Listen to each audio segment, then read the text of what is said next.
जब भी एक्सीडेंट्स होते हैं दो तरह का कॉस्ट होता है, एक डायरेक्ट कॉस्ट और दूसरा होता है इनडायरेक्ट कॉस्ट। डायरेक्ट कॉस्ट क्या होता है? The measurable cost arising directly from the accident.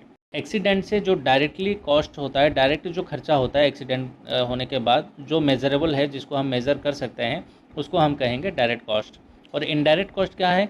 Indirect cost those which arise indirectly as a consequence of the event.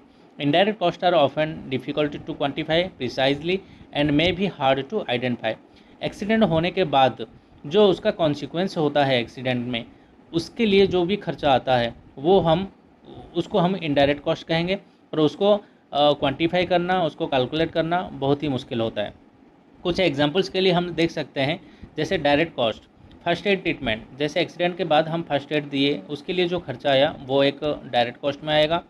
Worker बीमार होने के बाद यदि हम सीक पे दे रहे हैं, वो भी एक जो है हमारा डायरेक्ट कॉस्ट में आएगा। कुछ रिप्लेसमेंट किए, कुछ रिपेयर किए, कुछ डैमेज हो गया था उसको हम सुधार किए एक्सीडेंट के कारण से, वो भी डायरेक्ट कॉस्ट में आएगा। उसके साथ साथ जो प्रोडक्शन टाइम हमारा डिले हो गया है इंजरी के कारण या एक्सीडेंट के कारण, उसका भी जो कॉस्ट आता है वो भी डायरेक्ट कॉस्ट में आएगा। उसके साथ साथ हमने कुछ जैसे ओवर टाइम को मेकअप करने के लिए जो भी हम लोगों ने खर्चा किया, वो भी एक डायरेक्ट कॉस्ट में आएगा। अभी हम देखते हैं कुछ एग्जांपल्स इनडायरेक्ट कॉस्ट का। जैसे loss of staff, that means जैसे एक्सीडेंट हुआ, हम लोगों ने एक टीम बनाए, उन्होंने इन्वेस्टिगेशन किया, कुछ रिपोर्ट को प्रिपेयर किया, कुछ हॉस्पिटल विजिट हुए, तो ये सब कारण के लिए जो भी हम स्टाफ मोबिलाइज किए, उनका जो कॉस्ट आएगा वो इनडायरेक्ट कॉस्ट में जाएगा। उसके साथ साथ एक्सीडेंट होने के बाद मोरल्स डाउन हो जाते हैं, लोगों को मन नहीं लगता है काम करने के लिए। उसके बदले में क्या होता है, हमारा प्रोडक्टिविटी के ऊपर, क्वालिटी के ऊपर और वर्कमैन सुपरवाइज़र का जो एफिशिएंसी है उसी के ऊपर भी बहुत सारे लॉस होता है। उस तरह जो लॉस होता है वो हम लोग कहेंगे इनडायरेक्ट कॉस्ट।